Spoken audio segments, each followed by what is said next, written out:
Hollywood TV.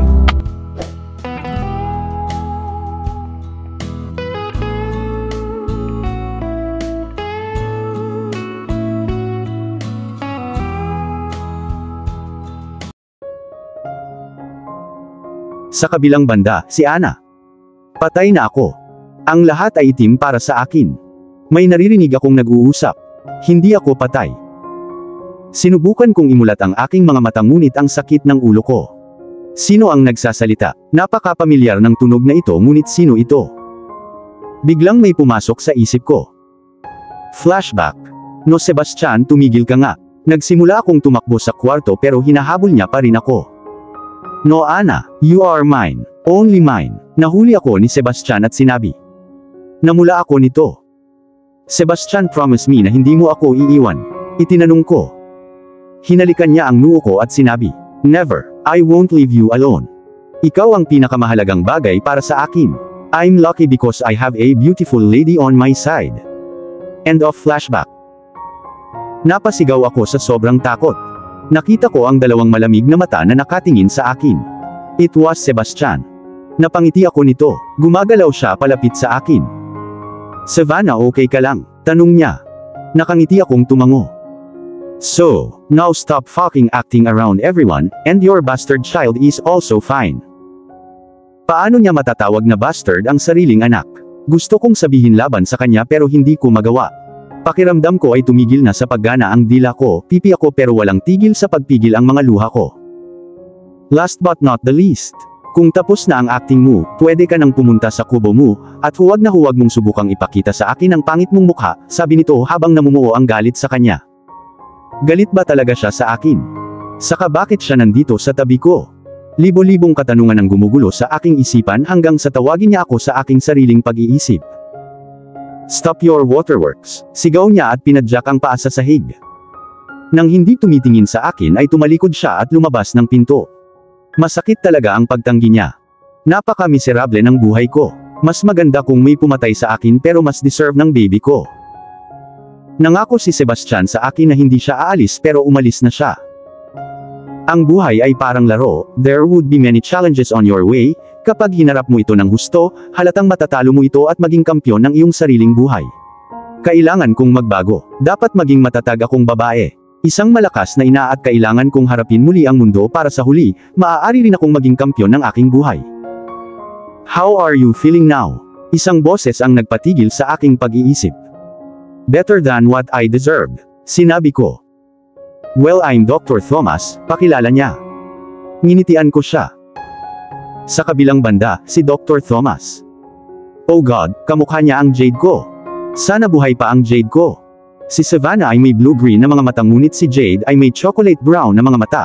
Ang paraan ng pagngiti ni Savannah ay katulad ng kung paano si Jade. Isa pa siyang magandang babae tulad ni Jade.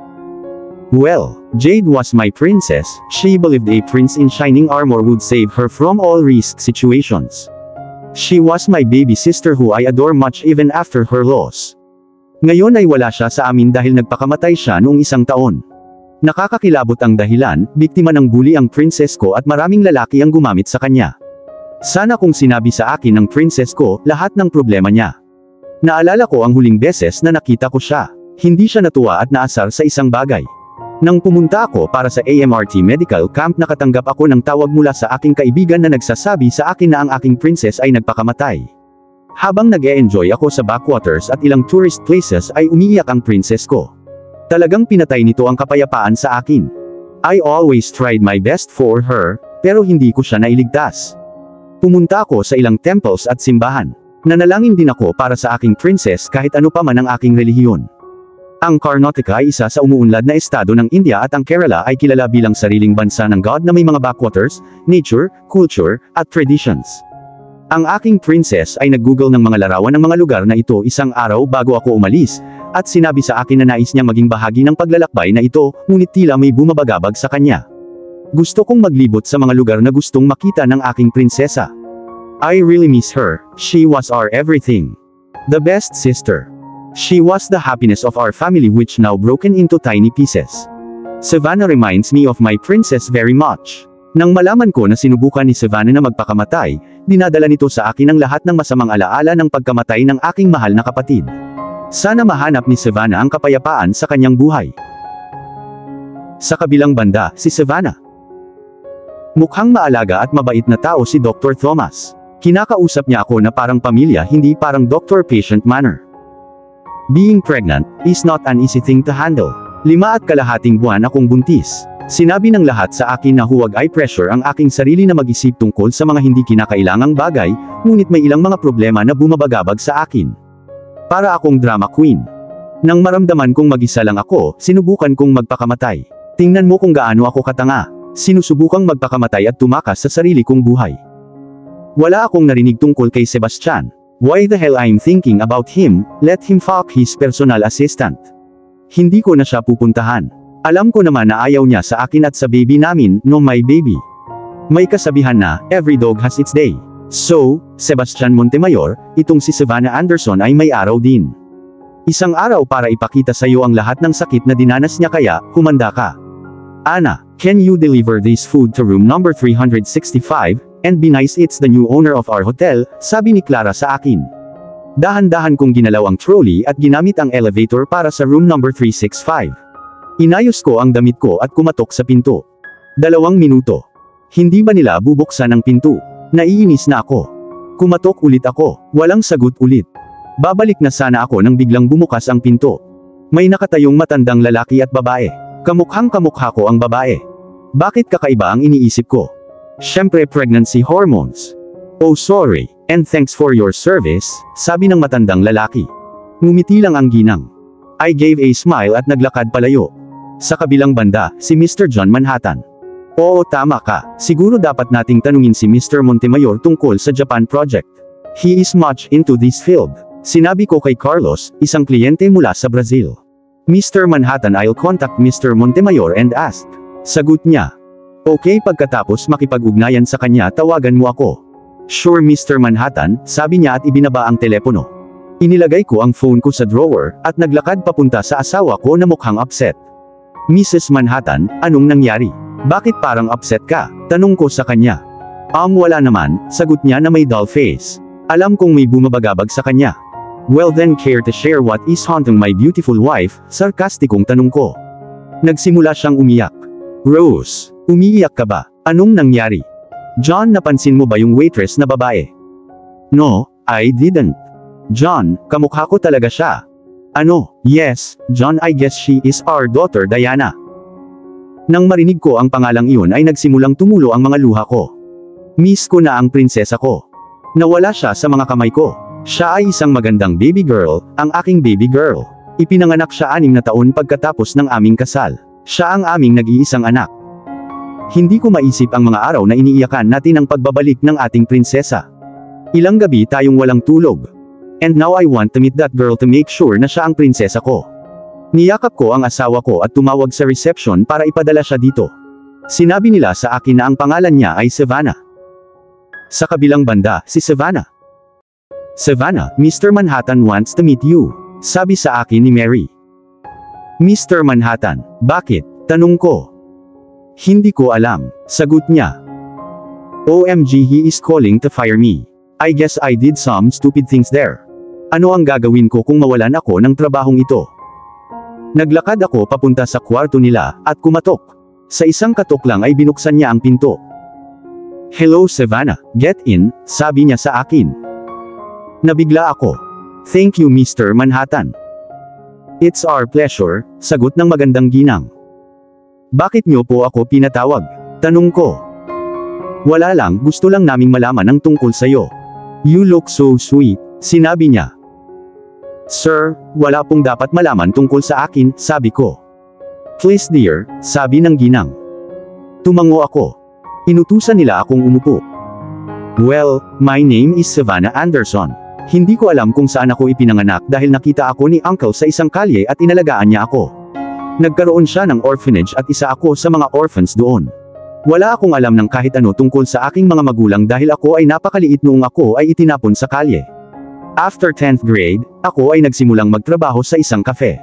It was my second year in college when I met Sebastian.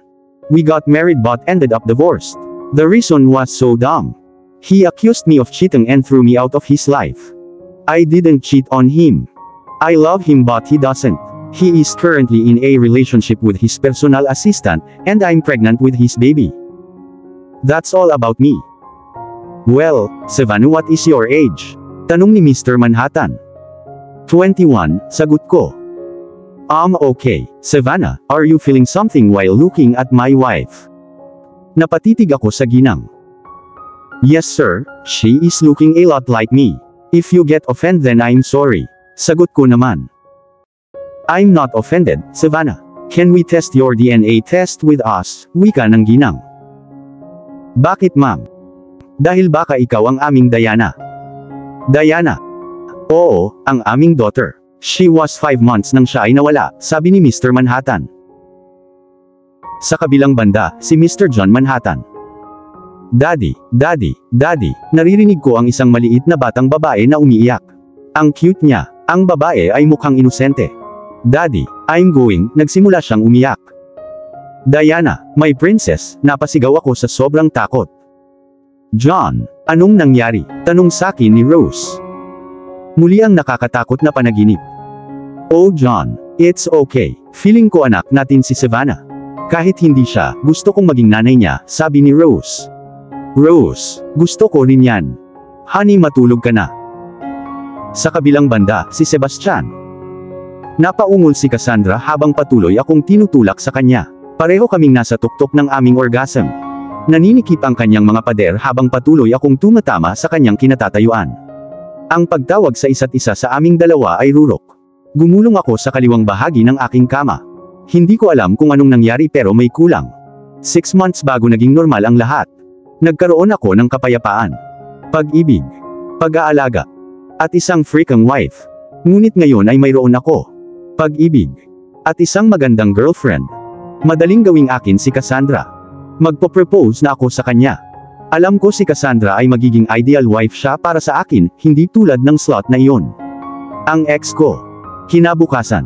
Mr. Montemayor, Mr. Carlos is on the line. Sabi ng bago kong personal assistant. Oh sige, salamat. Hello, Mr. Montemayor. It's me Carlos. Sabi ni Carlos.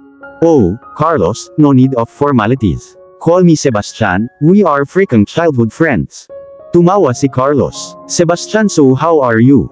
Fine. So how is your wife? I divorced her. What the fuck man? Are you not joking right? No, seriously I divorced her. Bakit? She was cheating me with that Jose. Jose, that bastard. Oo. Mukhang inosente siya, hindi ako makapaniwala. She is a witch. Anyway, how's life man? Got any sexy Brazilian gals? Yeah, got one. I think that would be permanent. Whoa, tama ba ang naririnig ko? Haha, leave it bro. I called you to say something serious. Okay, say. Bro, sinabi sa akin ni Mr. Manhattan ang tungkol sa Japan Investment Program. Kung magagawa ng iyong kumpanya ang partnership sa Manhattan ay magiging isang malaking tagumpay ito. Okay. Kakausapin ko si Mr. Manhattan tungkol dito. Sir, may meeting po kayo in next 5 minutes. Sabi ng personal assistant ko. Carlos, I'll call you later. Bye. Bye. Napunta ang pagpupulong, gaya ng dati, walang pinagkaiba. Isang ideya ang pumasok sa isip ko. Tinawagan ko si Cassandra. Babe, be ready. I'm taking you out for a date. Sabi ko sa kanya. Really, I would love to. At pagkatapos, pinatay ko na ang tawag. Pinaandar ko ang Lamborghini ko papunta kay Cassandra. At sa tingin ko ito na ang tamang oras.